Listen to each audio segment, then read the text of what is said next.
성경 말씀 보겠습니다. 성경 말씀은 오늘 순서에 따라서 사도행전 10장 43절에서 48절까지입니다. 한 절씩 교대로 봉독해 보도록 하겠습니다.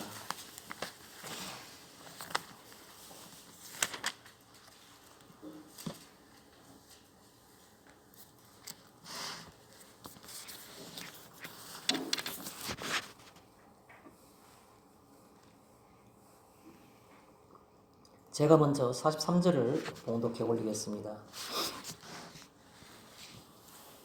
그에 대하여 모든 선지자도 증언하되 그를 믿는 사람들이 다 그의 이름을 힘입어 죄 사함을 받는다 하였느니라. 누가 이 말을 할 때에 성령이 말씀 듣는 모든 사람에게 내려오시니 베드로와 함께 온 할례 받은 신자들이 이방인들에게도 성령 부어 주심으로 말미암아 놀라니 이는 방언을 말하며 하나님 높임을 들음이로라. 이에 베드로가 이르되 이 사람들이 우리와 같이 성령을 받았으니 누가 능히 물로 세례 베품을 금하리요 하고 명하여 예수 그리스도의 이름으로 세례를 베풀라 하니라. 그들이 베드로에게 며칠 더 머물기를 청하니라. 아멘.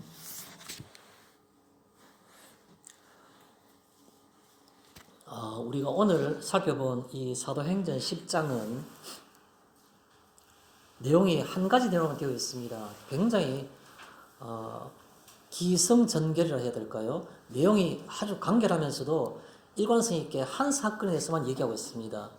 그게 바로 뭐냐 하면 고넬료 사건입니다. 고넬료 사건. 먼저 성경을 우리가 잠깐 그 내용을 정리해 보고자 합니다. 이 고넬료 사건은 사도행전 10장 전편에 계속해서 정리되어 있습니다. 오늘 우리가 읽는 것은 43절부터 48절까지 읽었지만 이 사도행전 10장 1절부터 그러면 42절까지는 무슨 내용이 있는가 그걸 정리해 드리겠습니다.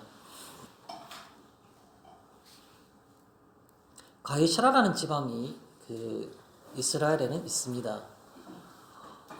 비슷한 그런 그 명칭이 나와서 좀 헷갈릴 수도 있는데 오늘 이 사도행전 10장에 나오는 가이사라라는 지방은 가이사라 빌립보라는 지방과는 좀 다른 곳입니다.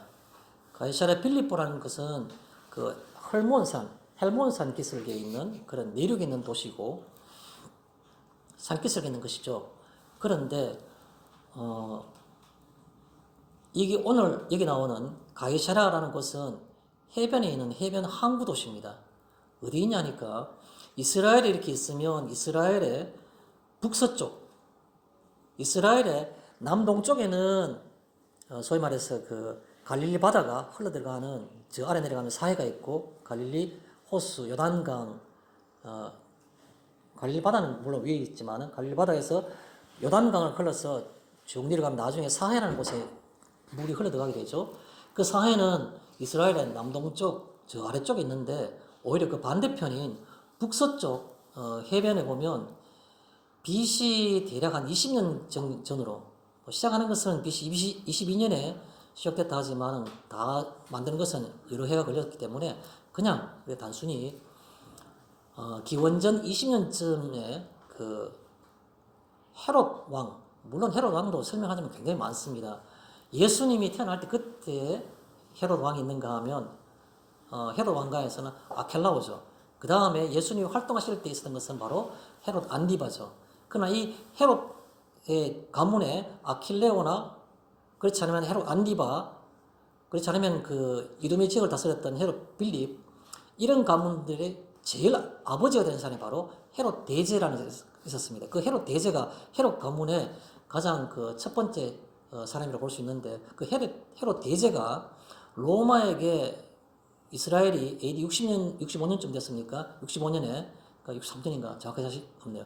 대략 기원전 60몇 년 전에, 그때 로마에게 그 정복 당하고 난 다음에, 그 폼페이우스가 이스라엘을 다 점령하고 멸망시켰기 때문에, 그때부터, 사실 그 분봉왕이라 할 수 있는, 그걸 정권을 위임받았는 헤롯 가문이 이스라엘 다스리게 되죠. 그래서 그 헤롯 대제가 헤롯 가문의 가장 원조인 헤롯 대제가 그 가이사 아구스도, 우리가 그 옥타비아누스죠. 그 로마식으로 말하면 가이사 아구스도를 그 칭송하기 위해서 항구 도시를 하나를 개발합니다. 만들어서 그 이름을 가이사에게 바친다라는 그런 관점에서 가이사랴라고 말하는 것이 바로 이스라엘에서 보면 그 북서쪽 해변 도시였습니다. 우리가 성경 지도를 보면 남쪽에는 유다라 말하고 북쪽에는 갈릴리가 있죠. 그러면 북쪽 갈릴리와 유다 사이에는 사마리아, 우리가 혼혈 민족이라고 말할 수 있는 사마리아인들이 살았습니다. 그러면 이 그 가이사라는 북쪽에 있는 갈릴리 지역에 거기서도 왼쪽 위쪽에 있는 해변 도시. 그 해변은 바로 무슨 해변이냐 하면 지중해입니다. 지중해. 그것이 바로 연결돼서 그리스나 로마로 다 연결될 수 있고 이태리로 연결될 수 있게 돼. 지중해에 접하고 있는 항구 도시가 바로 가이사라라는 곳입니다. 그곳에 전략적으로 요충지였기 때문에 로마 군인들이 주둔하고 있었습니다. 그 중에 백부장 그 100여 명 이상의 그 로마 군사를 거느리는 요즘 말하면 뭐 중대장 정도, 우리 한국 계급으로 말하면 한 대위 정도 되는 계급을 받는 사람이 바로 백부장이죠. 그 백부장 중에 이름이 고넬료라는 사람이 살아난 겁니다. 이분이 특징이 바로 뭐냐 하면 로마인이고 이탈리아 사람인데도 불구하고 하나님을 경외한 겁니다. 이스라엘 사람들과 접하고 살다 보니까 지배계국 국가인 이스라엘을 같이 살다 주둔하다 보니까 이들의 문화와 종교를 살펴보다가 거기에 자기가 귀해서 그 유대교를 믿게 된 겁니다. 그래서 요 하나님을 섬기게 됐고 그냥 섬기는 정도가 아니라 굉장히 경건하게 하나님을 섬긴 겁니다. 두 가지 특징이 있는데 하나는 뭐냐면 항상 기도에 힘쓰는 겁니다. 유대인들은 이스라엘 민족들은 하루에 3번씩 꼭 기도하는 습관이 있죠. 3시, 6시, 9시. 요즘 말하면 오전 9시 그리고 정오 오후 3시 꼭 기도하는 습관인데 그것을 유대인 못지않게 꼬박꼬박 기도하는 겁니다. 기도 시간 지키고 또 그냥 기도만 한 것이 아니라 삶으로서 그 신앙을 대변하기 위해서 많은 사람들을 구제했다고 말합니다. 구제했다는 것은 가난한 사람을 돕는 거죠. 자신이 가난한 사람을 도왔다는 것은 아마도 자기 부하를 돕다기보다는 유대인들을 그 가난한 사람들을 많이 도운 것 같습니다.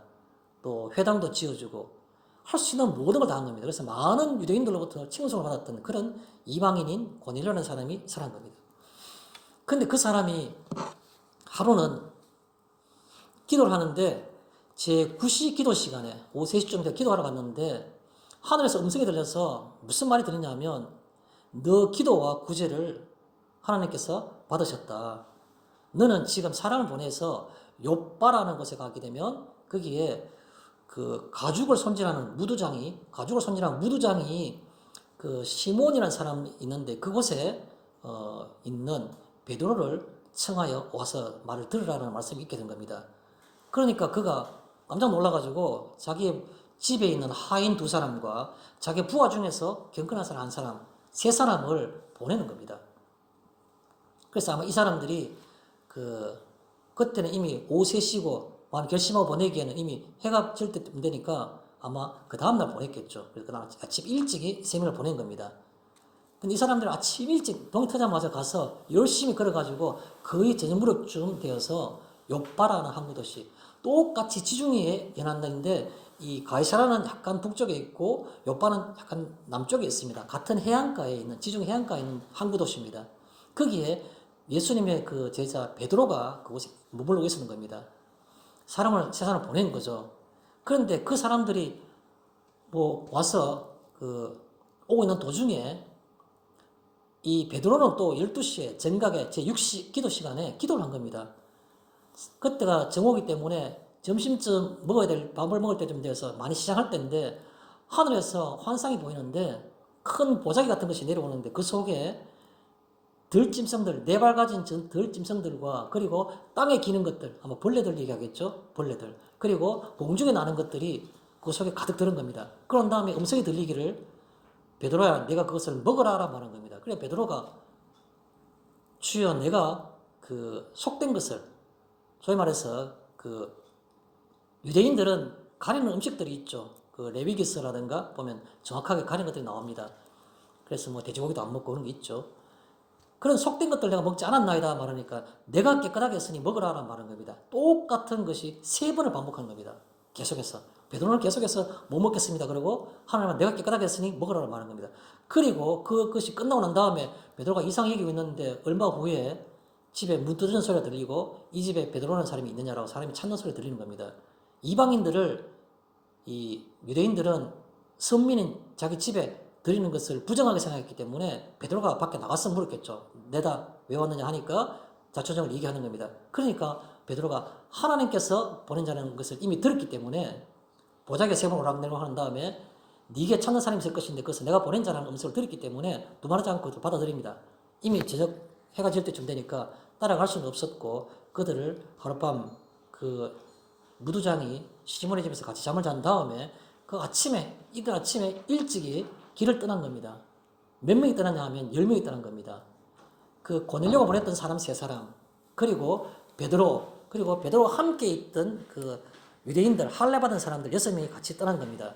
그래서 그들이 그 가이사라에 도착한 거죠. 그러니까 가이사라는 이미 그 사람들이 고넬료가 그의 가족과 친지들을 다 모아놓고 말씀 듣기 위해서 기다리고 있었던 겁니다. 그래서 그 자초정의를 서로 간에 주고받고 난 다음에 그래서 베드로가 거기서부터 말씀을 전가하는 겁니다. 3가지를 전가하게 되죠. 첫 번째가 뭐냐 하면 예수님의 복음을 전가한 겁니다. 예수님이 이 땅에 오셨다는 것. 그가 우리를 위해서 기쁜 소식을 전했다는 것. 그래서 그의 이름으로 제사함을 받고 구원을 받는다는 것. 그 얘기를 전한 겁니다. 두 번째 얘기를 뭐 했냐니까 베드로는 우리가 증인이다라는 것을 한 겁니다. 주의 제자들과 그 따르던 무리들이 사도들과 그 무리들이 증인된 것을 얘기하는 겁니다. 뭐의 증인이 있습니까? 그가 죽었다가 살아난 것을 우리가 목격하고 보았다. 우리는 부활의 증인이라고 말하는 겁니다.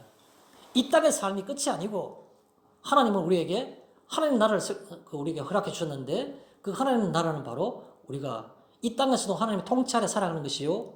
죽으면 하나님께서 우리를 하나님 나라에 인도해서 영원히 같이 사는 것이 바로 그것이 하나님 나라다라는 그 부활에 관한 것들을 실제로 있었다는 것을 증언을 하는 겁니다. 마지막에 3번째가 어떻게 하면 되겠느냐라는 것을 물을 때에 예수 그리스도 이름으로 죄 사함을 받아라. 그러면 너희가 구원을 얻으리라 라는 말을 하게 된 겁니다. 그래서 예수님께서 오셔가지고 복음을 전했던 그 복음의 사실과 예수께서 부활하신 그 부활에 증인된 것을 얘기하고 3번째는 너희들은 예수 이름으로 죄 사함을 받아라. 그래야만이 너희가 구원을 얻는다라는 얘기를 하게 된 겁니다. 그래서 그 얘기하고 난 다음에 오늘 나온 얘기가 바로 43절에 나온 얘기입니다. 무슨 얘기입니까?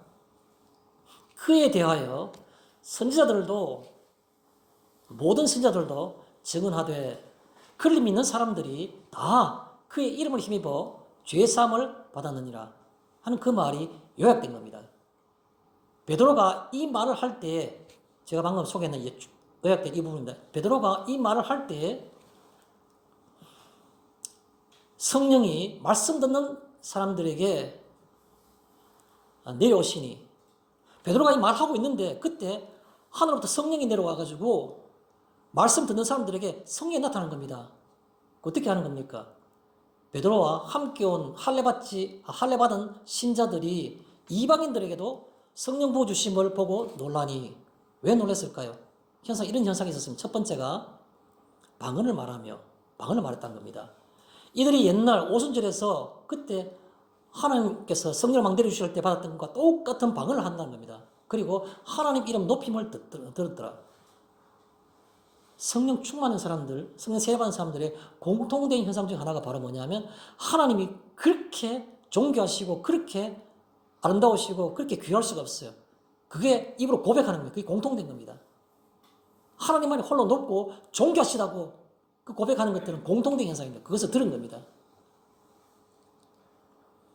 그러니까 베드로가 이르되 하나님께서 이 사람들이 우리와 같게 했었으니까 우리가 어찌 물로 세례 베품을 금하리요 명하여 예수 그리스도 이름으로 세례를 베풀라 명하니. 그래서 세례를 받게 된 겁니다. 그들이 베드로에게 며칠 더 묵기를 청하니라 라는 것이 오늘 마지막에 48절의 말씀입니다. 자, 그것을 가지고 잠깐 말씀을 생각해 보고자 합니다. 제목은 성령이 모든 사람에게 라는 말씀으로 여러분에게 소개하고자 합니다. 자, 서론적으로 몇 가지 지식적인 얘기를 좀 말씀드리겠습니다. 오늘 이 본문의 말씀을 한마디로 표현하면 뭐 그렇게 그 정리해둔 데는 없지만 우리가 알기 쉽게 요약할 때 오늘 본문이 뭐냐? 사도행전 10장 43절에서 48절까지의 이 본문의 말씀을 제목을 굳이 꼽는다 그러면 가이사랴의 오순절이라 볼 수 있습니다. 가이사랴 오순절. 왜냐요? 왜 그렇습니까? 오순절은 예루살렘에 있었던 그 강력한 성령의 충만, 성령의 세례가 일어난 그 사건이 바로 오순절 사건인데 이 가이사랴에도 똑같이 일어난 겁니다. 과거에 우리나라 평양에서도 마찬가지로 똑같이 동일하게 일어난 겁니다. 그래서 이 성경 내용을 한마디로 표현하면 가이사랴의 오순절이라 보면 됩니다. 그런 관점에서 우리가 생각했으면 좋겠습니다. 성령 세례가 나타난 것은 사도행전에 주로 나타납니다. 딴 데서는 거의 언급되지 않습니다. 성령이 강하게 역사해가지고 교회가 생겨나고 교회가 발전되고 예수를 믿게 하는 사람들이 많게 한 것은 바로 성령이 진리의 영이기 때문에 그렇습니다. 그래서 성령은 진리를 알게 하고 깨닫게 하는 겁니다. 성령이 없으면 어떤 사람도 지식으로는 여러분 세상에 지식 있는 사람들 얼마나 많습니까? 교양이 있고 지적으로 전문성이 있고 철학과 윤리와 도덕과 수많은 사람들이 수천 년의 어떤 역사 가운데에서 구축해왔던 인간의 어떤 그런 다양한 고양된 어떤 그 사상들이 얼마나 많습니까? 그런데 예수님을 믿을 수 있습니까? 그거 가지고는 전혀 믿을 수가 없는 겁니다. 정말 미개하고 문명이 없는 그런 나라일지라도 복음이 들어갈 때에 성령이 역사하시면 믿어지는 겁니다. 예수의 이 사실이 복음이 믿어지는 겁니다. 그래서 사도행전이라는 것을 우리가 다른 말로 표현할 때 성령행전이라고 말하죠. 사도들이 주의 복음을 증거하니까 이 지상에, 이 땅에서 교회가 생기더라는 겁니다. 누가 하는 겁니까? 성령께서 하시는 겁니다. 어떻게 해요? 성령이 강하게 역사하심으로. 그래서 교회가 생긴 겁니다. 그래서 사도행전에 보면 4회, 4번에 걸쳐서 성령의 강한 역사가 일어난 겁니다. 첫 번째가 2장에 나온 겁니다. 오순절날 예루살렘에서 성도들이 기도에 힘쓸 때 하늘로부터 성령 충만함이 내려오는 겁니다. 두 번째가 언제입니까? 사도행전 8장에 보면 빌립이 사마리아 성에서 전도할 때 그때 그들이 표적을 향하는 걸 본다고 합니다. 하늘에서 이적과 표적이 임하는 것을 그때 보게 된 겁니다. 또 베드로와 요한이 와서 그들이 안수할 때에 그들이 성령 충만한 걸 받는 보고 그 속에 마술사가 자기들 해달라고 그렇게 말한 적이 있죠. 그때 사도행전 8장에 보면 사마리아 성에서 그 성령 충만한 역사가 나타나는 것이고 세 번째가 오늘 이 가이사랴에서 고넬료의 집에서 오순절과 같은 똑같은 성령 충만한 역사가 나타나는 겁니다. 마지막에는 저 뒤에 가게 되면 사도행전 19장입니까? 거기 가게 되면 에베소 교회에 바울이 전도할 때 너희가 세례를 받았느냐 하니까 우리가 요한의 세례밖에 모른다고 말했습니다. 성령 세례를 모른다 했습니다. 그러니까 그때 바울이 그 에베소 교인들에게 안수할 때에 그들이 성령 충만한 역사를 받고 성령 세례를 받더라는 것이 기록에 나옵니다. 그래서 이 성령의 강하게 역사하시는 사건은 성경 가운데 사도행전에만 주로 나타나는데 4번 나타나는데 그게 바로 이 2장, 8장, 그리고 10장, 19장 이 4군데에서 이 사도행전에 성령행전을 할 수 있는 아주 강력한 성령의 역사가 나타나는 것을 우리가 정리할 수가 있는 겁니다. 여러분, 제가 선언을 좀 긴 것 같습니다만은 몇 가지 질문을 드리고 본론으로 들어가도록 하겠습니다. 그냥 속으로 한번 좀 생각해 보셨으면 좋겠습니다. 첫 번째 질문입니다. 여러분, 신앙과 믿음의 본질이 도대체 뭡니까? 묻고 싶습니다. 신앙의 윤리 오래되신 분들, 또 나는 예수를 아직까지 믿지 못하겠는데 하시는 분들, 다 개인적으로 제가 묻고 싶은 질문입니다. 여러분, 기독교 신앙의 또 우리가 믿는다는 믿음의 그 본질이 뭐겠습니까? 라고 저는 질문을 드리고 싶은 겁니다. 본질. 여러 가지로 생각할 수 있겠죠. 내가 구원을 받는 거 아니냐? 내가 구원받는 거, 복되게 살아가는 것 아닌가? 그겁니까? 또 다르게 어떻게 생각할 수 있습니까? 내가 하나님을 알게 된 것입니까? 어느 쪽입니까? 전자의 경우 같은 경우에서는 전적으로 포커스, 초점이 내한테 잡혀 있는 겁니다. 내가 다른 사람과는 달리 이 땅에서도 하나님의 인도하심을 받고 도우심을 받고 내가 죽어도 내가 하나님 나라에 들어가서 내가 정말 다른 사람과 다른 어떤 그런 존재가 되는구나. 나는 정말 복된 존재구나. 그게 신의 본질일 수 있습니다. 근데 후자의 경우에는 어떤 겁니까? 내가 하나님을 알게 된 겁니다. 나는 피조물이요. 그는 창조주이고 그가 나를 사랑하시며 내가 주의 길을 따라서 십자가를 지고 그의 모습을 닮아가길 바라는구나. 그게 하나님을 아는 겁니다. 어느 쪽이 신앙의 본질입니까? 그렇다면 관련된 질문 하나 더 드리겠습니다. 복이란 게 도대체 뭡니까? 우리가 복 받기 원하시죠? 우리 새해지 않습니까? 새해 복 많이 받으십시오라 말하는데 한 해 동안 받고 싶은 복이 도대체 무엇입니까? 복이 뭡니까? 우리가 이렇게 생각할 수 있겠죠. 내가 추구하는 것, 내가 바라는 것, 내가 희망하는 것의 성취, 결과입니다. 어떤 결과가 내게 있으면 복 받았다고 생각하고 그 결과가 없으면 내가 복이 없다고 생각하는 겁니다. 그게 복이 맞습니까?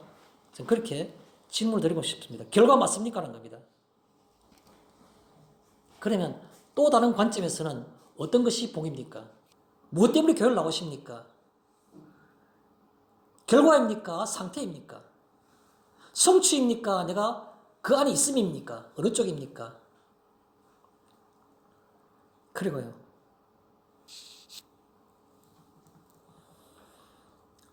성도가 누굽니까? 성도는 어떤 존재입니까? 이것에 대한 단정적인 어떤 결과는 답변이랄까요? 해답이랄까요? 제가 정리하지 않겠습니다. 그냥 우리가 본문 고넬료를 보면서 우리가 성도가 무엇인지, 성도가 어떤 존재인지를 한 번쯤은 살펴보는 그런 시간이 되었으면 좋겠습니다. 저는 작은 제목으로 한 3가지 정도를 말씀드리고 싶습니다. 첫 번째 제목이 바로 뭐냐면 말씀을 듣는 이란 겁니다. 44절에 이런 말씀이 있죠. 베드로가 이 말을 할 때 말씀 듣는 모든 사람에게 성령이 내려오시니 그래서 거기서 말을 따가지고 말씀 듣는 이란 말을 그냥 좀 그래서 그다음 하나 조사를 집어넣어서 말씀을 듣는 이런 표현을 하고 싶습니다. 말씀을 듣는. 오늘 우리 말씀의 제목을 저는 성령이 모든 사람에게라고 말했는데 그 성령님이 누구에게 임하시는가 하는 거죠. 성령은 누구에게 임하시는가? 첫 번째가 바로 말씀을 듣는 이에게라는 말씀을 드리고 싶은 겁니다. 말씀을 듣는 이에게. 자, 그러면 이 말씀을 듣는다는 말은 쉽게 생각하면 딱 2가지입니다. 뭡니까? 말씀과 듣는 것 2가지입니다. 그래서 말씀을 저는 베드로가 이 말을 할 때 했으니까 이 말을 듣는 사람, 그 사람에게 누구든 간에 성령께서 임하셨다는 겁니다. 그래서 이 말, 이런 말을 가지고 좀 생각하고 싶고, 2번째는 듣는 이라는 것은 바로 받아들이는 이런 말을 하고 싶어요. 그래서 말씀을 듣는 이라는 소제목 속에서는 이 말, 그리고 받아들이는 이라는 2가지를 가지고 잠깐만 생각하겠습니다. 이 말이 뭡니까? 이 말. 제가 다시 설명드리지 않겠습니다. 이미 설명했습니다. 무엇을 받아들이는 겁니까? 예수 그리스도께서 우리에게 복음을 주셨다는 겁니다. 여러분, 예수님께서 2000년 전에 이 땅에 오셔서 제일 먼저 하신 일이 뭐겠습니까? 물론 유아기 때나 성장기 때는 간단한 에피소드들이 몇 개 있지만 본격적으로 공적인 삶, 공생애를 시작하시면서 그 나이 30살 되었을 때 공생애를 시작했을 때 첫 번째 행한 것이 뭡니까? 물론 세례원에 가서 세례를 받으셨죠. 그 다음에 그가 공식적으로 많은 대중 앞에 서서 말씀을 전가하기 시작할 때 첫 번 입을 뗐을 때 하는 것이 무엇입니까? 회당에 들어가셔서 말씀을 받았는데 이사야서 말씀을 받은 겁니다. 이사야서 61장을 받은 거죠. 이사야서는 구약 성경을 받으셔가지고 그 속에서 61장을 펼치시고 거기서 뭐라 나옵니까? 주의 성령께서 내게 기름을 부으신 것은 나로 가난한 자에게 복음을 전하게 하기 위함이다 라는 겁니다. 이 가난하다는 것은 육신적으로 가난한 것도 있겠지만 심령이 가난한 것이죠. 심령이 가난한 게 누굽니까? 우리도 지금 현재 심령이 가난한 겁니까? 하나님께서 내게 필요하다라고 그 필요성을 느끼는 사람이 바로 가난한 심령인 겁니다. 그 심령에게 복음을 전하기 위해서 하나님께서 나를 세우셨다는 겁니다. 그래서 포로된 자에게는 자유를, 억눌린 자에게도 자유를, 눈먼 자에게 보게 함을 통해서 은혜의 해가, 은혜의 태양이 비치게 하는 것. 그게 바로 예수님이 이 땅에 오신 이유다라고 말씀한 겁니다. 이게 바로 뭐라고요? 기쁜 소식, 복음이란 겁니다. 여러분, 몇 명 되지 않은 인원들이 앉아서 복음을 얘기하니까 값어치 없는 것 같습니까?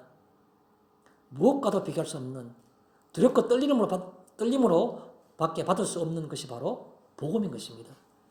예수님께서는 이것을 기쁜 소식, 복음이라 말한 겁니다. 베드로는 이것을 말한 겁니다. 복음을. 주님께서 우리에게 복음을 주셨다고. 두 번째가 우리가 그의 부활의 증인이라고 그렇게 증거한 겁니다.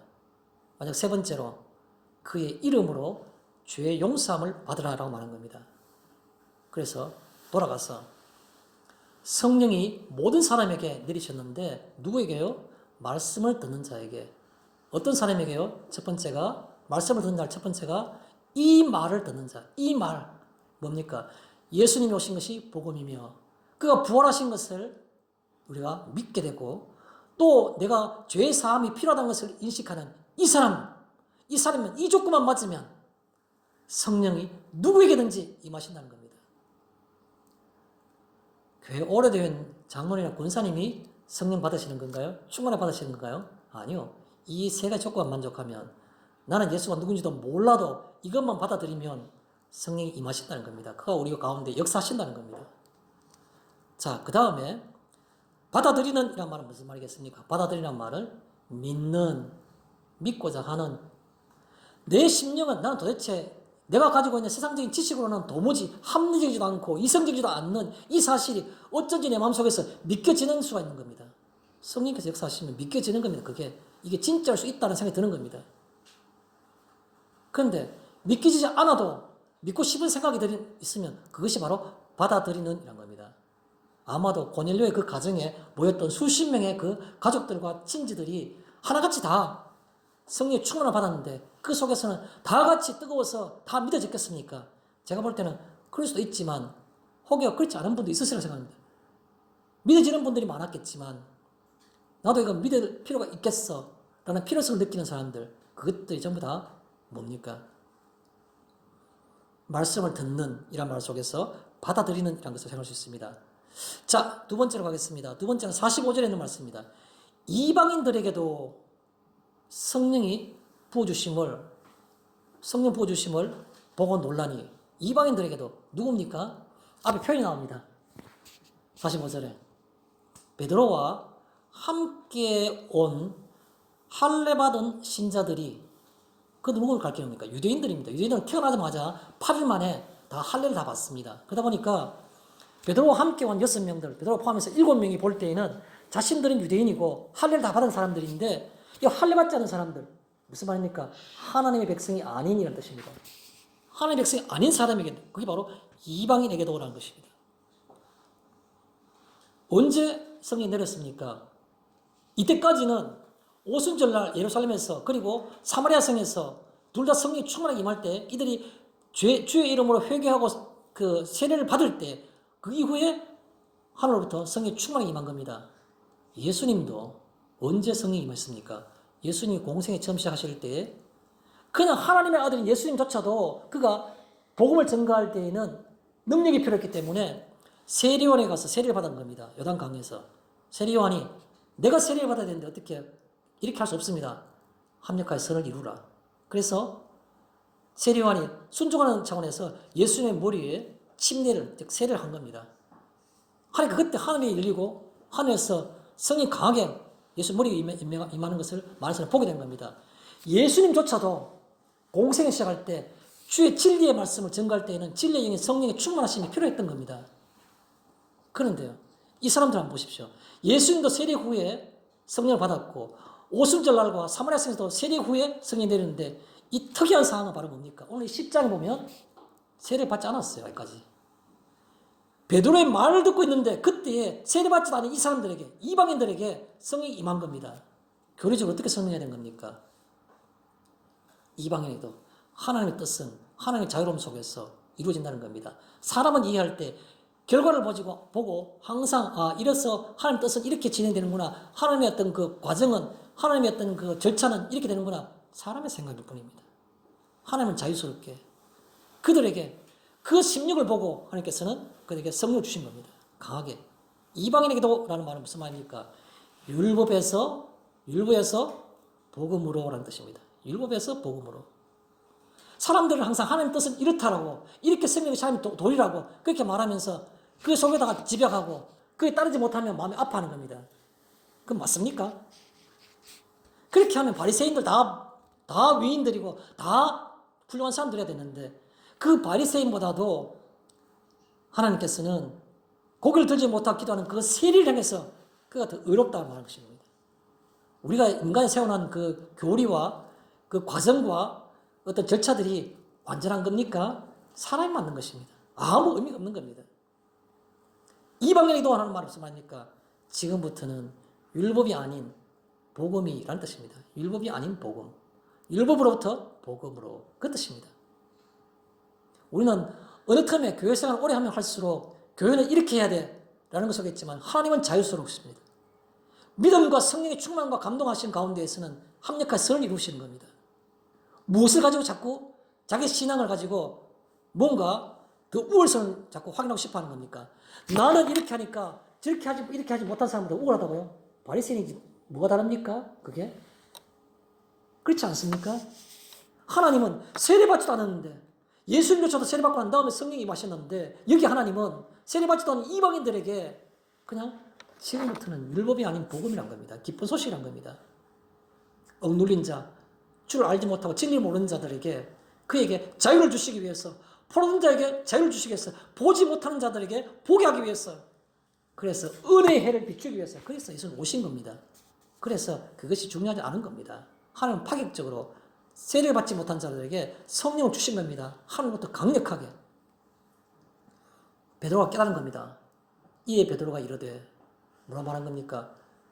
이 사람들이 우리와 같이 성령을 받았으니 누가 능히 물로 세례 베품을 금하리요. 무슨 말입니까?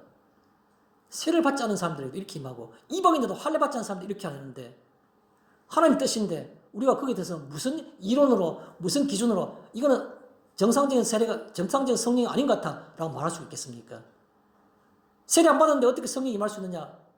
여러분, 우리는 그렇게 생각하지 않습니까? 이 사람 새벽기도도 안 가는데 어떻게 구원받은 사람이 말할 수 있느냐? 그렇게 말하지 않습니까? 무슨 기준으로, 어떤 것으로 우리의 신앙을 합리화시키고 내가 더 우월성을 느끼고 싶어 하는 겁니까? 하나님은 그거 다 아무것도 아니라는 겁니다.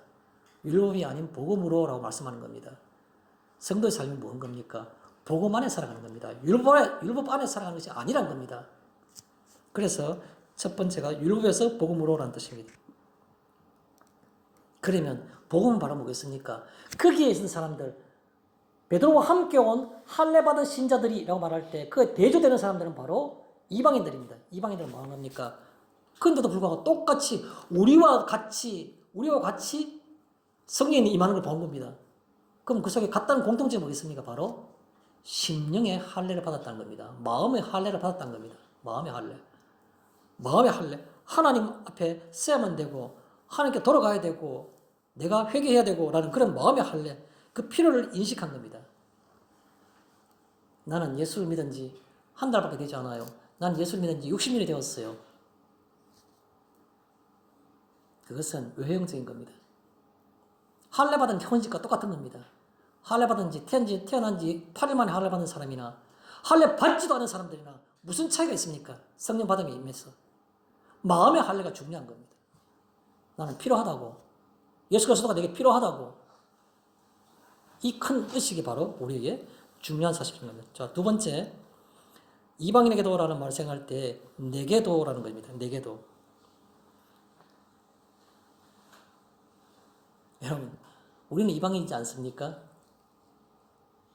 그 아주 멀리 떨어진 그 예수님이 살아서 활동하시던 그 중동 이스라엘 땅에서부터는 지극히 먼 이곳에 우리가 무슨 상관이 있길래 오늘 이 시간에 우리의 마음속에, 하자는 우리 속에 우리가 예수의 영께서, 성령께서 우리에게 진리를 알게 하시고 말씀을 듣게 하시는 겁니까? 내게도라는 말은 무슨 말입니까? 내게도라는 말. 하나님의 뜻이라는 뜻입니다. 하나님의 뜻. 여러분, 하나님은 홀로 존귀하시고 거룩하신 분입니다. 그가 생각하시는 모든 것들이 다 거룩하고 그가 생각하시는 모든 계획이 다 선하다는 겁니다. 뭐 하기까지요? 우리 자신을 사랑하는 것까지도 라는 겁니다. 여러분, 우리 자신을 돌이켜 보겠습니다. 우리에게 선할 만한 것이, 자랑할 만한 것이, 흠모할 만한 것이 우리에게 있습니까? 없습니다. 물론 인간적이고 세상적이고 세속적인 눈으로 보면 저 사람은 내보다 좀 더 가진 것이 많고 좀 더 뭐 소유하고 있는 것이 값되고 가치 있는 것이 많다라고 생각할 수 있을지는 모르겠죠. 그 정말 맞습니까? 가치 있는 건 맞습니까? 바울이 뭐라고 표현했습니까?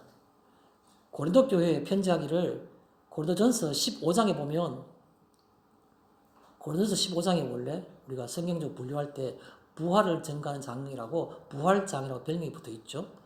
그 고린도전서 15장 8절에 뭐라 말했습니까? 맨 나중에 예수의 부활하신 그 사실이 그 중요한 그 사실이 맨 나중에 앞에 12제자들 다른 사도들 다 나타내시고 난 다음에 맨 나중에 만삭되지 못하고 태어난 자 같은 내게도 보이셨느니라 라고 말하고 있는 겁니다. 바울이 볼 때에 이방인에게도 라는 말은 내게도 라는 말은 자신은 볼 때 하나님 앞에 자신을 돌아보니까 자신이 과거에는 사울 큰 자라 말했는데 지금 바울 작은 자라 이름 바꿨죠.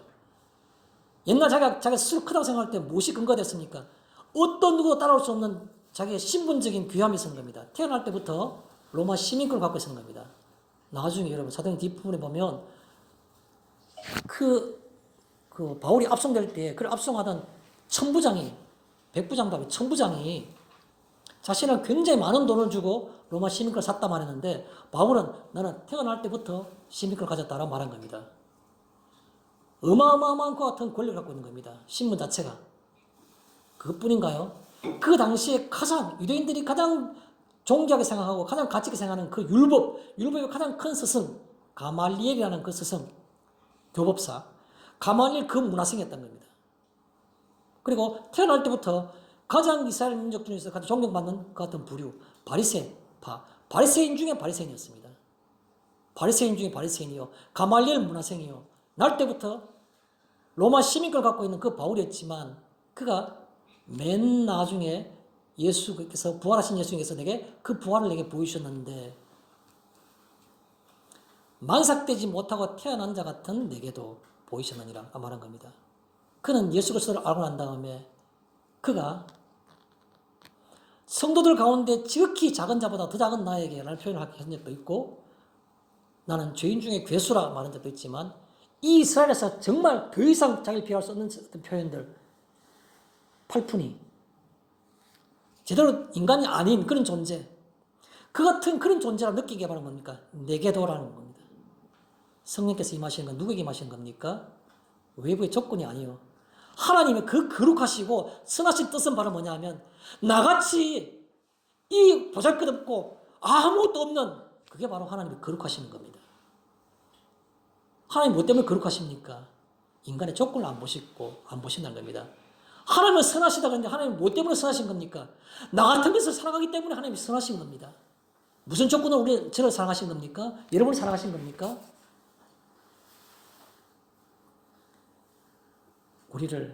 나를 사랑하셨기 때문에 하나님은 선하신 겁니다. 내게도라는 말은 바로 하나님은 거룩하시고 하나님은 선하시다라는 겁니다. 하나님 뜻이 조건을 안 보시는 겁니다. 조건.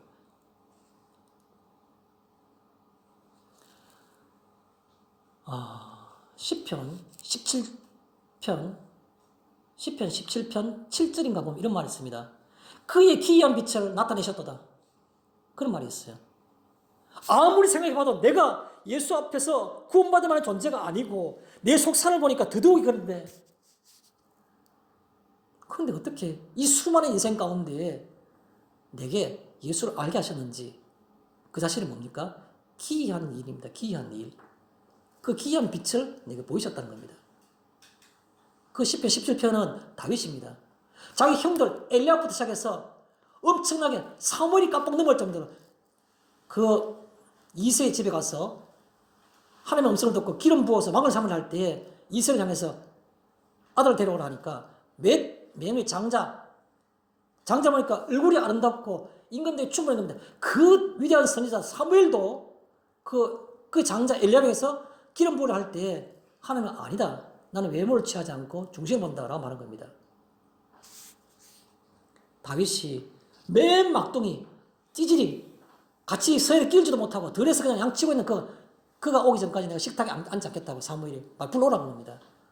다윗이 그러고 그가 사울 같은 왕의 죽임을 면하기 위해서 얼마나 헤매었습니까? 들에 지나다니는 들개처럼 그렇게 초라한 자신을 바라보면서 자신에게 좋고 장점이고 하나님의 은혜를 받을 만한 존재가 없는데 그런데도 하나님께서 자기를 그렇게 이끄시고 사랑하시는 걸 보고 기이한 빛을 한 겁니다. 하나님 그 기이한 빛을 여기 비추셨다는 겁니다. 다윗이 여기 이방인에게도라는 말은 무슨 말입니까? 내게도 하나님께서 내게 성령을 주셔서 예수를 믿게 하는 것이 무슨 은혜인가? 어떤 가치인가? 성도가 도대체 누구인가? 내가 가진 지갑이 두둑하지 않다고요? 내가 걱정되는 게 너무 많다고요? 사회에서 내가 손가락질 받고 멸시 받고 있다고요? 세상을 살아가니까 영향을 안 받았으면 됐죠. 그게 하나님께서 이 땅에 세우신 그 거룩하심과 그 선하심과 그걸 좌우할 만한 그런 가치가 있는 것입니까? 이렇게 저는 질문을 드리고 싶은 겁니다. 세 번째입니다. 우리와 같이라는 말입니까? 베드로와 그리고 함께 할례 받은 자들 그들이 우리와 같이라고 표현한 겁니다. 베드로가 그렇게 말했죠. 거기서는 동일하게라는 겁니다. 이 동일하다는 말은 무슨 말입니까? 원래 과정이 같아야지 결과가 같아야 되겠죠. 그게 동일한 겁니다. 그죠? 그런데 지금 현재 이 베드로와 포함한 7명과 나머지 고넬료의 집에 있는 이 사람들과는 지금 현재 과정이 같습니까? 아니요. 천만에요. 베드로는 예수님을 3년 동안 따라다녔습니다. 집과 가족과 모든 걸 다 버리고 따라다닌 겁니다. 그리고 그 이후에 예루살렘에서 성령의 충만한 은사를 받고 3,000명씩 5,000명씩 회개했던 그런 히스토리, 역사를 갖고 있는 그런 위대한 사람입니다. 그런데 여기 보니까 선민도 아니고 할례도 받지 못한 이방인들인데 똑같이 성령의 강하게 은사가 내려오는 겁니다. 성령의 충만한 세례가. 무슨 말입니까? 동일하게라는 말은 무슨 말입니까? 과정과 무관하게. 그 뜻입니다. 과정과 무관하게.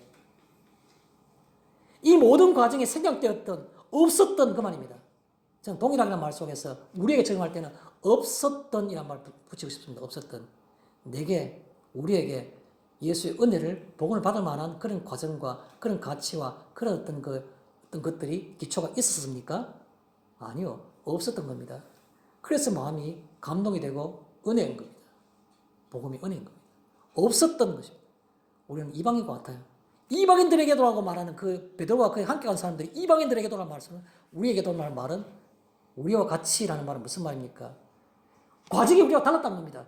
과정이 달랐음에도 불구하고 그럼에도 예수님은 십자가에 못 박혔을 때 한쪽에 있는 강도가 다른 강도를 나무라서 말할 때 우리는 죽을 만한 죄를 지었지만 이 사람은 그렇지 않다고 주여 주께서 나라가 임할 때 나를 기억해달라고 너와 오늘 나와 함께 낙원에 있으리라 예수님께서 그 마지막 순간에 이때까지 모든 과정은 다 무시하시고 그의 믿음을 보시고 그가 그 낙원에 있을 것이라고 구원해 주신 겁니다.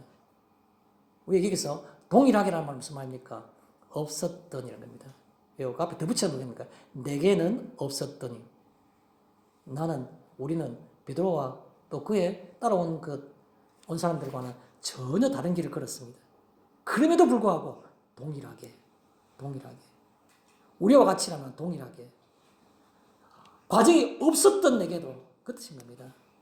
그걸 생각하면서 우리가 성도가 무엇인지 어떻게 성도가 되었는지를 생각해 보시는 기회가 되었으면 좋겠습니다. 마지막입니다. 우리와 같이라는 말은 무슨 말인가 하면 누가 능히 물로 세례 베품을 그 말이요라고 말할 때 그때 누가 능히라고 말하는 겁니다. 과정이 없었으면 너는 분명히 뭔가 투자한 것이라든가 네가 신앙에 연륜이라는 건 없으니까 다른 사람은 조금 적게 받아야지. 하늘나라 가더라도 너는 금별류관, 너는 은별류관, 금류관이 달라야지. 그런 거 없다는 겁니다. 누가 능히? 하나님께서 그렇게 하시는데. 하나님 우리를 60년, 70년 평생 믿은 사람보다도 내가 믿은 지 1년밖에 안 됐지만 그러나 하나님께서는 우리를 어떻게 하신다고요? 우리와 같이 그렇게 하시는 겁니다. 하나님이 그렇게 하시니까 누가 능히 그것을 판단하며 잘못했다고. 아침에 시장에 나가서 놀고 있는 사람 불러들여서 포도원에 일을 시킨 겁니다. 그러다가 정오에 또 가보니까 아직까지 놀고 있어요. 마지막에 오후 5시에 나가보니까 또 놀고 있는 겁니다. 정오 오후 5시에 온 사람은 1시간밖에 일 안 하는 겁니다. 그런데 원래 아침부터 온 사람은 한 데나리온 주기로 약속했는데 먼저 오후 5시에 와서 1시간밖에 일하는 사람에게 포도원 주인이 한 데나리온을 주니까 아침부터 처음부터 왔는 사람은 좀 더 받을 줄 생각하고 있었는데 마지막에도 한 데나리온을 준 겁니다. 하나님의 뜻인 겁니다. 누가 능히 우리가 받을 수 있는 이 큰 은혜와 이 큰 복락을 누가 우리에게 차별을 줄 수 있는 거겠습니까? 누가 능이란 말은 우리가 가지고 있는 은혜가 내 조건과 상관없이 하나님께서 주신 것이고 주로 인해서 말한 것이기 때문에 불가항력적이란 겁니다. 내가 정할 수 없는 것이란 겁니다. 내 조건 요거밖에 안 되니까 예수님 죄송합니다만은 저는 조금만 받아야지 내가 마음이 편합니다. 그게 아니란 겁니다. 내 조건, 내 손과 상관없이 내 그릇이 작고 내 어떤 것들이 히스토리가 없다 하더라도 넘치는 것으로서 내가 한거할 수 없는 것으로 불가항력적으로 이게 넘치고 주시는 것이 바로 그게 복음이고 성령의 은사고 우리에게 성도의 삶이란 겁니다. 그 성도의 삶을 받은 다윗이 뭐라고 노래하고 있습니까? 뭐라고 노래하고 있습니까? 시편 18편 2절에 뭐라고 말하고 있습니까? 여호와는 나의 반석이시오 나의 요새이시오 나를 건지시는 이요 나의 하나님이요 내가 피하에 들어갈 나의 바위시요 나의 방패시요 나의 구원의 뿌리시요 나의 산성이시라. 그 삶을 살아가면서 느끼는 시간 낸 것을 그 노래로 시로 고백한 겁니다. 바위가 되고 요새가 되고 건지시는 자가 되고 하나님이 되고 그리고 피할 바위가 되고 방패가 되고 구원의 뿔이 되고 산성이시란 겁니다. 왜요?